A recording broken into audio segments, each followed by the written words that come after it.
Meskipun di tengah badai pandemi COVID-19, semangat kemerdekaan warga RT 09 Kelurahan Sari Bunga Mas Kabupaten Lahat masih sangat terasa. Di antaranya dengan menggelar kegiatan tradisi lomba dalam rangka memberikan HUT Republik Indonesia ke-75 tahun.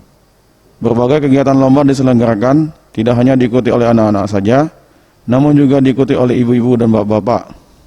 Semangat kemerdekaan ini berlangsung hingga malam hari yang ditutup dengan perlombaan gaplek oleh bapak-bapak dan juga perlombaan karaoke ibu-ibu.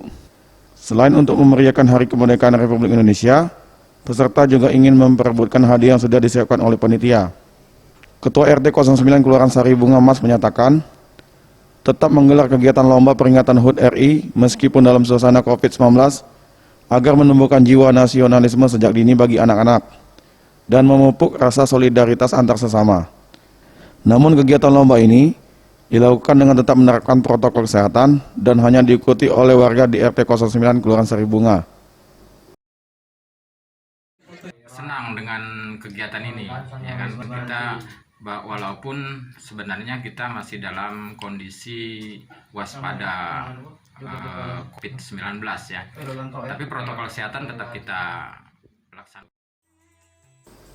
Tim Liputan, Sriwijaya TV.